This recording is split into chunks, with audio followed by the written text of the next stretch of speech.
ऋषीपत्र ठेवून या देशाच्या सीमा राखत आहेत त्या तमाम वीर जवानांना त्यांच्या वीर पत्नींना वीर मातांना विनम्र अभिवादन करत या मंचावरील उपस्थित माजी महापौर राजेश शर्माजी, राष्ट्रवादीचे नेते सलीम लापलाजी, समाजवादी पार्टीचे अशोक देसाई साहेब, मार्क्सवादी कम्युनिस्ट पार्टीचे शैलेंद्र भाई कांबळे, शांताराम पाटकरजी, मोहम्मद शफीक भाई, यूपीहून गोरखपूरजी, सर्व आमचे पोलीस भाऊ, त्यांचा लई जीव आहे माझ्यावर आणि आपण सर्व भावांनो आणि बहिणींनो, बोलताना जरा धाप लागते. 21वा जिल्हा आहे आणि रोज 2-3 जिल्हे फिरणं होत आहेत. काल तळ कोकणात होते, ते आपले 4 12 सगळं तिकडे होते आणि सकाळी मोप्पा एअरपोर्टवरून निघाली आहे. सकाळपासूनची ही एक TV इंटरव्ह्यू 1 तासाचा, 6 सभा, ही 7वी सभा करते. कशासाठी चालली आहे ही धडपड? ही धडपड कुठेतरी एक आमदार निवडून आणायचा एवढ्यासाठी चालू नाही, एक ऋतुजा लटके निवडून आणायच्या एवढ्यासाठी ही धडपड नाही, हे समजून घ्या. ही धडपड या राज्यात एक बदल करायचा यासाठी आहे. ही धडपड या राज्याला गद्दारीचा डाग लागू द्यायचा नाही याच्यासाठी आहे. ही धडपड या महाराष्ट्राची सत्ता मत्ता अस्मिता अबाधित ठेवण्यासाठी आहे. ही धडपड या राज्यामध्ये कायदा आणि सुव्यवस्था नांदावी यासाठीची आहे. ही धडपड या महाराष्ट्रातल्या लेकी बाळी सुरक्षित राहाव्यात यासाठीची. ह्यांना एकदा फोटो काढूच देते. लय वेळ झालं बिचार पोच घेऊन थांबले, आता काढू का मग काढू? एकदा काढ नसतात राजे. हे नीट समजून घेतलं पाहिजे की हा महाराष्ट्र कधीही दिल्ली समोर झुकला नाही, झुकणार नाही. पण या महाराष्ट्रामध्ये एक गद्दारीचं पीक फोफावलं. ते पीक देवेंद्र फडणवीसांच्या मेहरबानीने आलं. देवेंद्र फडणवीसांनी हा महाराष्ट्र जेवढा नासवता येईल तेवढा नासवला. आत्ता येताना एक BBCची बातमी बघत होते आणि BBCच्या विश्वासार्हतेबद्दल कुणाच्याही मनात शंका असायचं कारण नाही. BBCची विश्वासार्हता जागतिक पातळीवरची आहे आणि BBC मराठीने रिपोर्ट केलाय की सोशल मीडियावर सगळ्यात जास्त गलिच्छ पेजेस, सगळ्यात जास्त जाती आणि धार्मिक विद्वेष, सगळ्यात जास्त महिलांच्या बद्दलचे बदनामीकारक मजकूर हे भाजपच्या लावारिस पेट्रोलर्स करून केले जात आहेत. त्यांना असं वाटतं की प्रोफाईल लॉक केल्यानंतर लॉक प्रोफाईलवरून ते काहीही लिहू शकतात. पण असे जे लॉक प्रोफाईल वाले लोक असतात, जे फेक अकाउंट काढतात, यांच्या आईबापाचा पत्ता हरवलेला असतो आणि आईबापाचा पत्ता हरवल्यामुळं ते आपल्या कुटुंबाचे, आपल्या नेत्याचे, आपल्या पक्षाचे संस्कार सोशल मीडियावर दाखवत असतात. त्यात महिलांची बदनामी तर त्यांच्यासाठी आम बात आहे. पण इथल्या महिलांच्या लेकीबाळींच्या सुरक्षेचं काय? त्या सुरक्षेबद्दल काय बोलायचं? माया हो, तुम्ही सगळ्या शिकलेल्या असाल, तुम्ही शाळा कॉलेजात गेलेल्या असाल. ह्या सगळ्या ते आता जसं भुकायले की नाही तसेच लावारिस पेट्रोलर बी भुकतात बरं काय.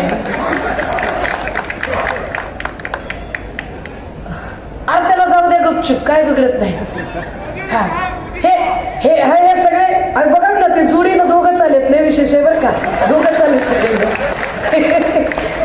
लय भारी, लय भारी कॉम्बिनेशन आहे. माया हो, या सगळ्या एकूण राजकारणामध्ये ज्या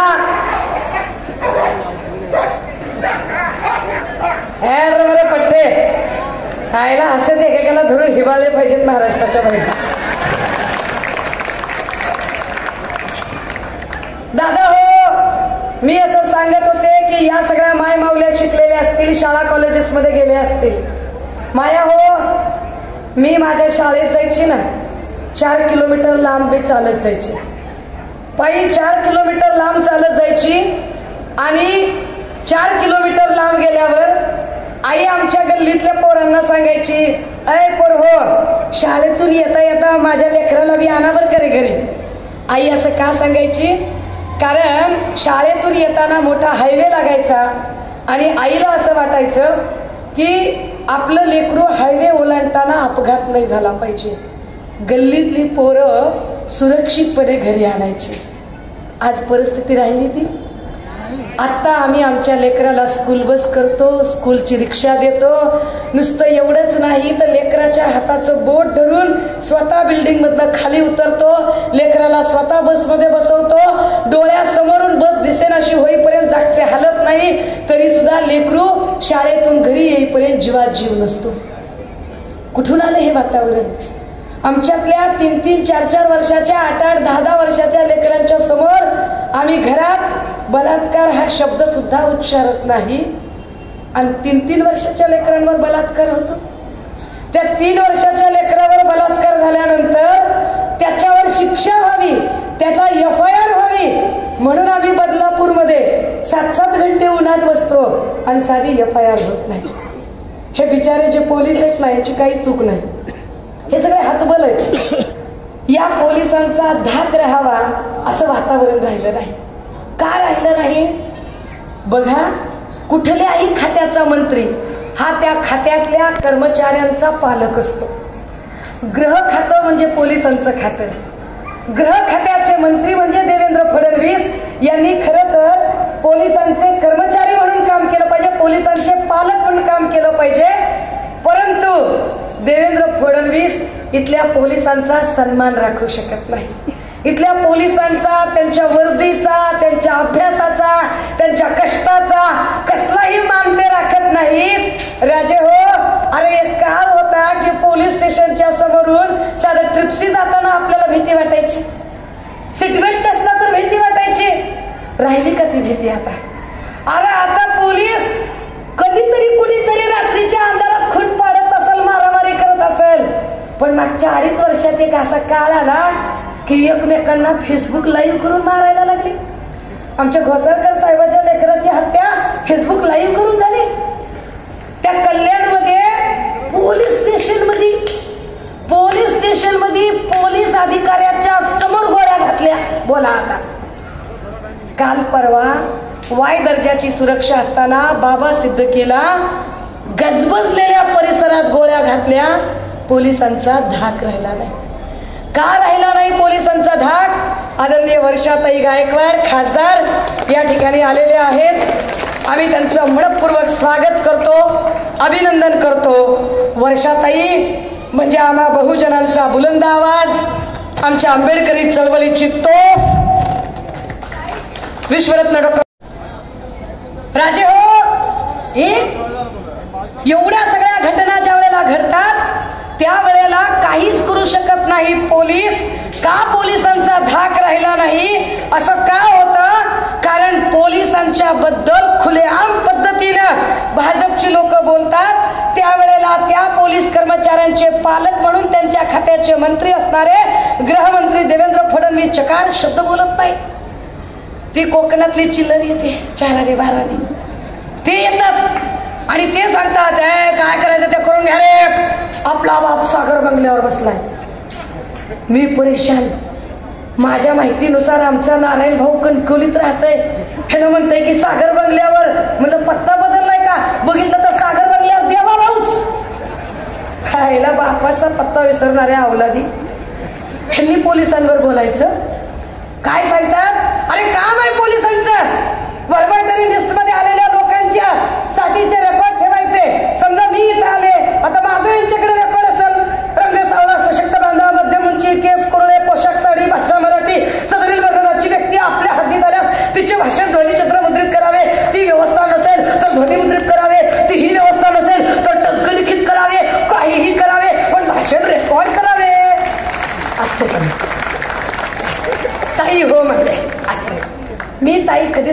बोलत नाही हो. विलय कायद्याचा अहो कायदा माझ्या बाप्पानं लिहिलाय. बाप्पानं काय करायचं नाही.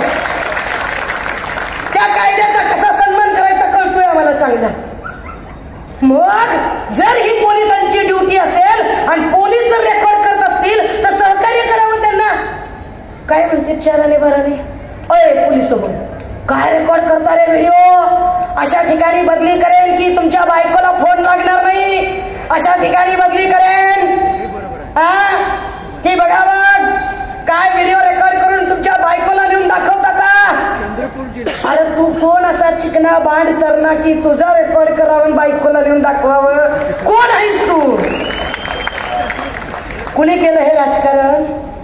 कुणी केला हा गलिच्छपणा. पोलिसांच्या वर्दीचा एवढा अपमान होत असताना तुम्ही विचार करा दादा हो.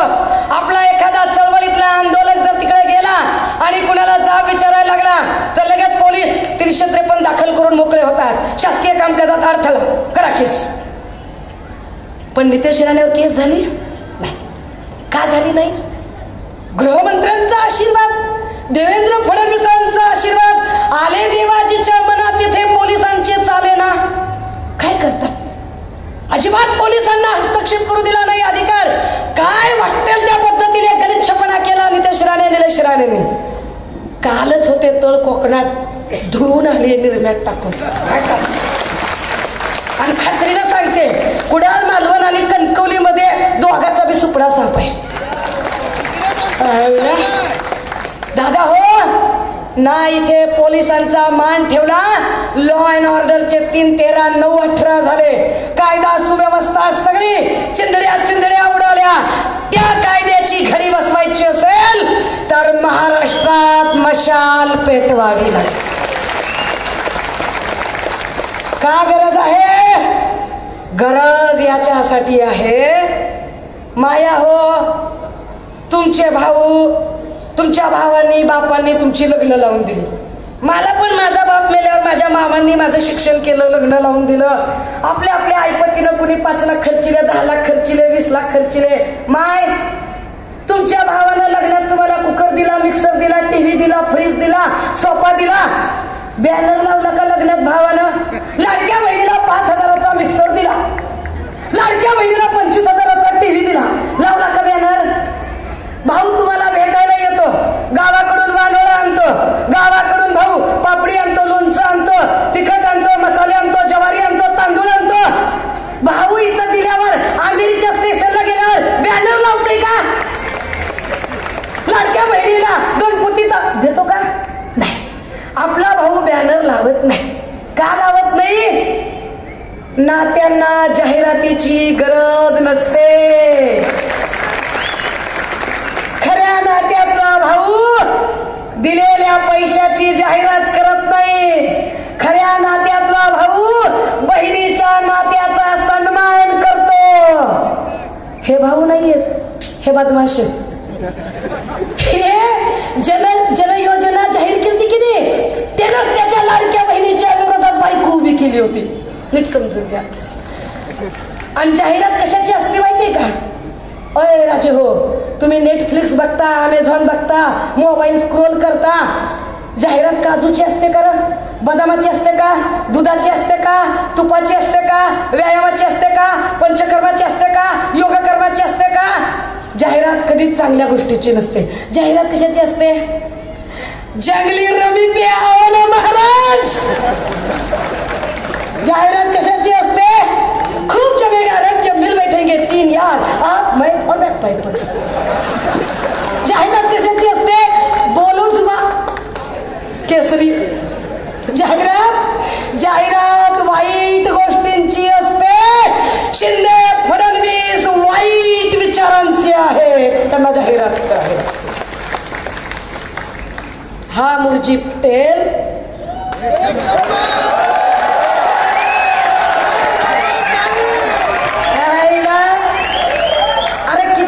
किती खावं पोट फुटूस तर किती खावं.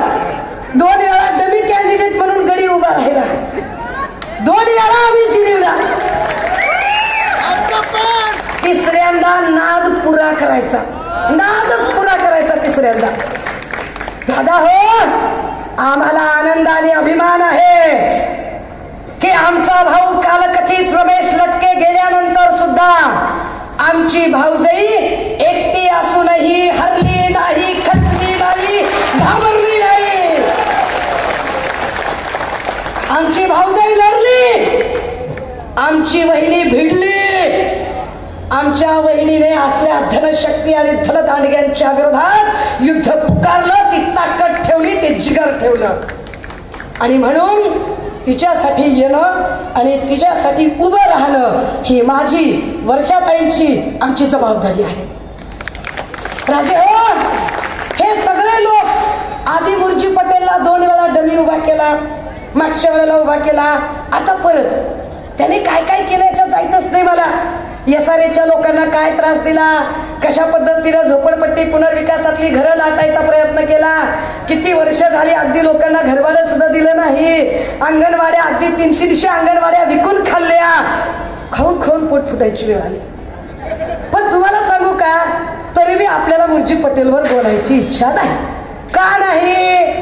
आपला स्टाईल है, प्यादे मारायचेच नसतात, वजीर हाणायचा असतो, वजीर.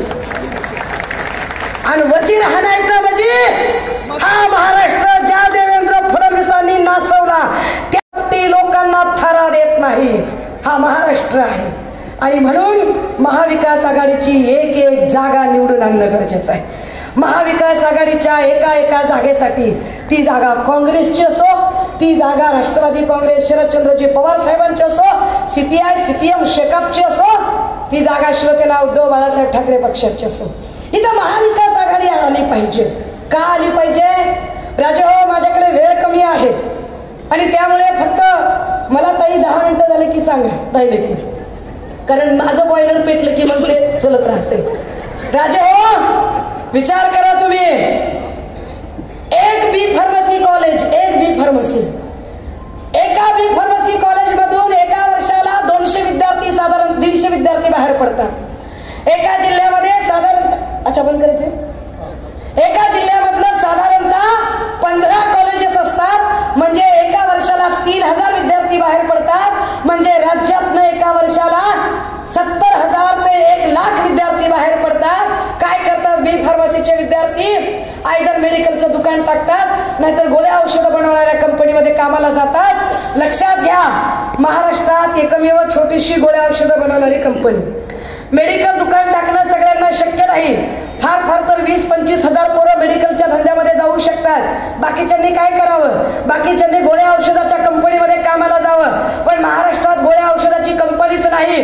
आमचे नेते सन्मान्य आदित्यजी यांनी मल्टी ड्रग्ज प्रोजेक्ट इथं आणायचं ठरवलं. त्या मल्टी ड्रग्ज प्रोजेक्टचा MOU साईन केला.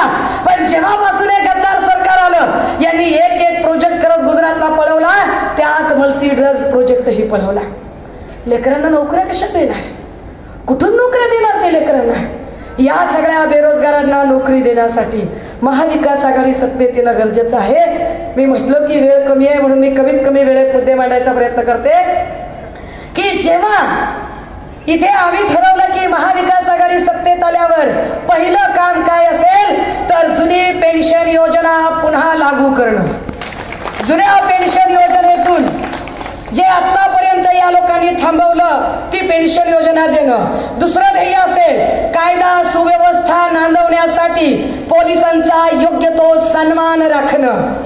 तिसरं आमचं ध्येय असेल की इथल्या ज्या रखडलेले जे पुनर्विकासाचे प्रकल्प आहेत, त्या रखडलेल्या पुनर्विकासाच्या प्रकल्पाला चालना देत या सगळ्या लोकांची पक्की घरं तयार करणं, हे आमची जबाबदारी असेल. या महाविकास आघाडीच्या काळात आम्ही सगळ्यात महत्वाचं म्हणतोय की आमच्या लेकी बाळींना सुरक्षा देणं ही आमची जबाबदारी आहे. फार जबाबदारीनं सांगते, गोंदिया, गडचिरोली, भंडारा, नागपूर, अमरावती, यवतमाळ, हिंगोली, वाशिम, अकोला इथपासून ते अगदी नाशिक, कोल्हापूर, सिंधुदुर्ग, चिपळूण, रत्नागिरी इथपर्यंत आल्यानंतर 21 जिल्हे फिरून सांगते, 21 जिल्हे, अरे दादा कळलं, 21 जिल्ह्यातल्या 21 जिल्ह्यांमध्ये बायकांना जेव्हा भेटते आणि विचारते तर बायका काय म्हणतात, कसलं लाडकीन काय, अहो काय नसतंय, काय खरं नाही. त्याच्या 1500 टिकल्याला काही जाळायचंय का? आमची सुरक्षितता महत्वाची, आमच्या लेकराबाळाची सुरक्षितता महत्वाची, हे जास्त महत्वाचं आहे. ती सुरक्षितता महाविकास आघाडी देण्याचा प्रयत्न करेल आणि महालक्ष्मी समृद्धी योजना आणली जाईल आम्ही महाविकास आघाडी म्हणून सत्तेत आल्यानंतर. आणि हो, हेच सगळं असल्यामुळे त्यांच्या लक्षात आलं लाडकी बहीण चालत नाही, लाडका नेता चालत नाही. काही जरी केलं, कुठल्या बी ऑनलाईन सर्व्हे मध्ये एकच नाव पुढे येईल सगळीकडं, महाराष्ट्रातलं सगळ्यात लाडकं नेतृत्व कोण, तर एकच नाव सगळ्यांच्या तोंडी येतंय, उद्धव बाळासाहेब. येस. आणि म्हणून आता त्यांना कटेंगे बटेंगे करावं लागतंय. काय कटत नाही, बटत नाही, काय होत नाही. ना कटेंगे ना बटेंगे ना हटेंगे, डटेंगे, लढेंगे और जीतेंगे. अर्ध्या मिनिटात फक्त माझ्या मागे म्हणायचंय, ना कटेंगे, आवाज मोठा, ना बटेंगे ना हटेंगे, बस डटेंगे और लड़ेंगे और जीतेंगे और जीत कर रहेंगे. लढणार आणि भिडणार, महाराष्ट्रात मशाल पेटणार.